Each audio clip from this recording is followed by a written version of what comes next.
What's up guys, my name is Ace, and a couple days ago, Call of Duty released a blog as well as some quick videos and screenshots showing off a bunch of the things that we can expect user interface-wise in the lead up to Black Ops 6. And with this, we also got a timeline of events of what we can expect from now until the launch of Black Ops 6 when it comes to various elements of the game outside of the gameplay itself. So let's dive into the details of this, and the first thing to point out is it looks like they're killing off the COD HQ name. They're not going to be using Call of Duty HQ anymore. However, it does still appear that when you boot the newest Call of Duty game, you are still going to go to a landing page which will give you access to boot the other Call of Duty games, just like what we saw with COD HQ. However, it does appear to be a little more streamlined, and it does seem to be laid out better, which we'll look at in just a little bit. But let's start going through the timeline of events here, and on August 21st, which is actually this coming week with the Season 5 Reloaded update for Modern Warfare 3, this user experience overhaul is actually going to be starting at that point. And with this stage, they're going to be completely reorganizing how they handle the game content, which will reduce file sizes overall, and it will give players greater control over what they want to install. Mainly, they are finally separating Warzone from the default download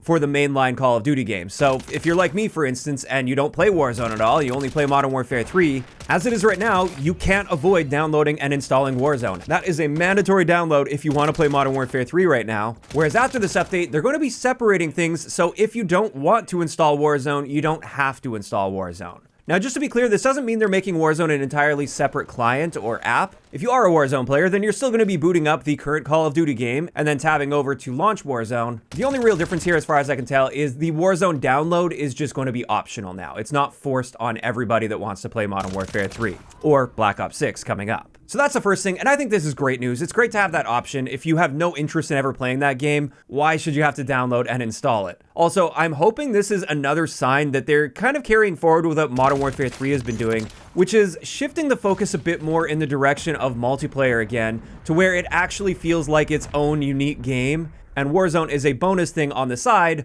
rather than Warzone being the main thing and multiplayer is just like a second thought that happens to be attached to Warzone.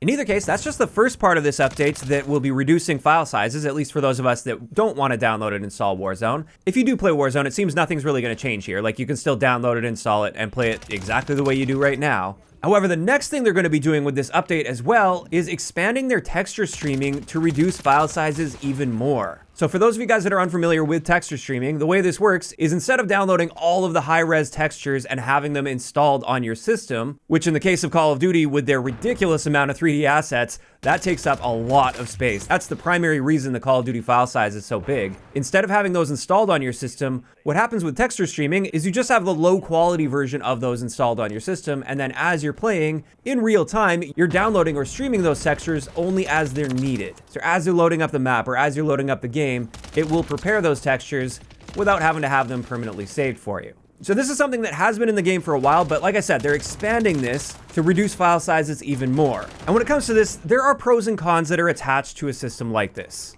On one hand, it's excellent for reducing those file sizes, and for those people that don't have a whole lot of room on their drive and they want to install multiple games on their system, this is excellent. It should be freeing up a fair amount of extra space for them. However, there are some downsides attached to this. The first one is this uses quite a bit of bandwidth. You're constantly downloading things as you're playing now, instead of just downloading them once and installing them on your drive and always having them available, which is not going to be great for low bandwidth users or users with data caps as well. You're going to be using a ton of extra bandwidth with this from the sounds of it. And then to top that off, every time you boot the game, you have to load the streaming cache. Also, when you first boot into a match, for instance, many of the textures will be at a very basic quality, so it's going to look really bad for a few seconds until those high-res textures load, which will likely only take a handful of seconds for most people, but still, instead of having high-res textures from the moment you boot up the match, your game may look like crap for a few seconds until those textures are streaming. So again, like I said, definitely some pros and cons here. I would say ideally, it would be great to just have the choice. For many of us, we've got plenty of space and we wouldn't mind downloading everything one time, having it all installed, and not having to worry about texture streaming at all. On the other hand, for those that want to save the space, I think it's great to offer that ability to use texture streaming in order to keep that file size as low as possible.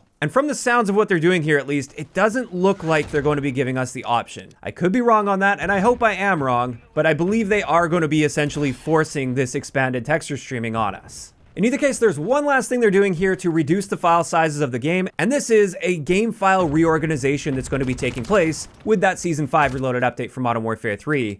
And what this means is that update next week is going to be massive. It's going to be a very big download, much bigger than we normally see for an update. And on PS5, it's actually going to require 4 separate updates. However, even though you're going to be downloading a massive update, at the end of it, we're actually going to have a smaller file size overall than what we currently have on the game. So that's the first big thing that's going to be happening next week, and I'm really curious to see just how much this is going to shrink the file size on Modern Warfare 3, and this restructure will of course be carrying over to Black Ops 6 as well. Also, just a quick note on that, since we do have to download such a massive file next week and have to go through this whole restructuring process, as a thank you for our patience, as long as you log in at some point throughout Season 5 Reloaded after installing this update, you will get double XP tokens for the player, for the weapon, and 10 Battle Pass tier skips. And that's a nice little bonus. I definitely appreciate that.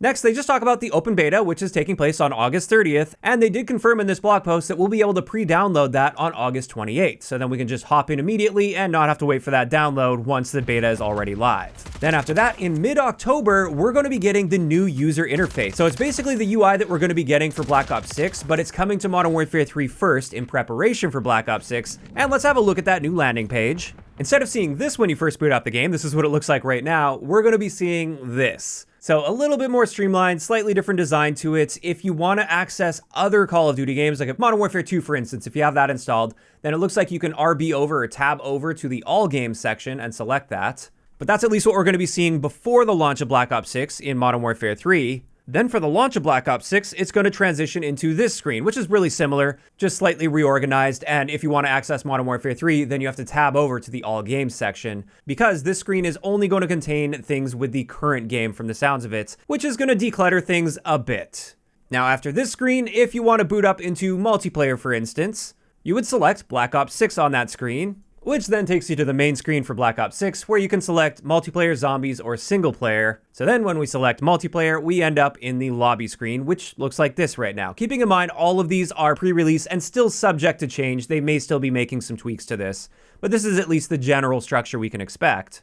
And let's just talk about this a little bit. Some of the things I'm liking so far is, first off, there's no sign of any transition screen like we have in Modern Warfare 3.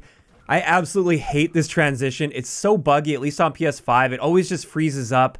It takes several seconds, and as far as I can tell, it's totally unnecessary as far as like loading times go.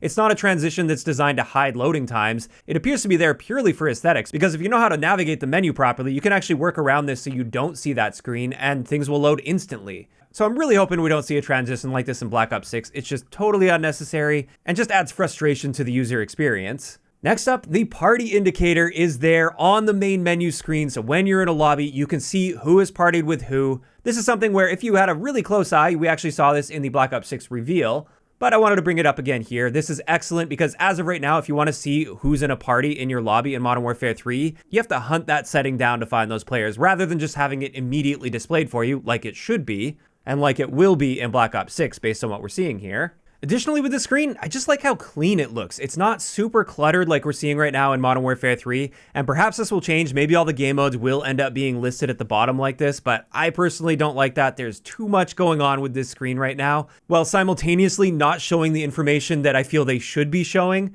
So overall, it does seem like we're seeing some really nice improvements to the current user interface while still being quite familiar. It definitely has a lot of similarities to it. It just seems that they're refining this a lot. And we actually saw more of that with the leaks of this game. Within those, we also saw that they're implementing far more vertical menus, especially when you need to scroll through a bunch of items like attachments, for instance. Instead of displaying everything horizontally, taking up a huge chunk of your screen at the bottom, making it feel like you're watching Netflix or something, they've actually got it oriented in a vertical list, which is far more intuitive for a user interface like this. So definitely some nice improvements here. However, I also have some feedback. I've got to say, I'm still not a big fan of the initial landing page when you first boot up Call of Duty. I get what they're trying to do. They're trying to unify everything and have it so you boot up Call of Duty, and then from there you select the game you want to play. And within this, it also allows them to have featured tabs and maybe some advertisements for some skins they've got in the game. So I get what they're doing. But from a user standpoint, 9 times out of 10, when I boot up Black Ops 6, I want that to just boot directly into the multiplayer screen, and I would love to have a setting that allows us to do that.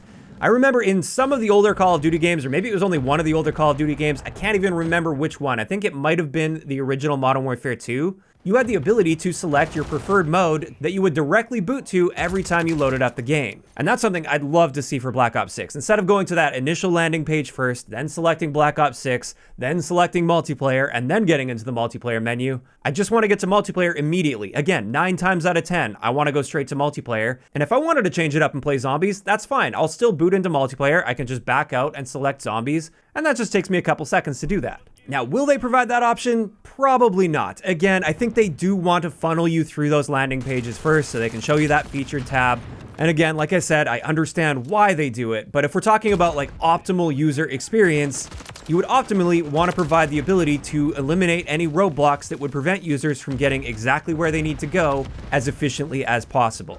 So that's just the one little thing I want to mention. Outside of that, I definitely think they're making some great improvements to UI overall. And I'm excited to finally get away from the worst user interface we've ever had in Call of Duty, and we've been stuck with it for a couple years now. I can't wait to get away from all that horizontal scrolling.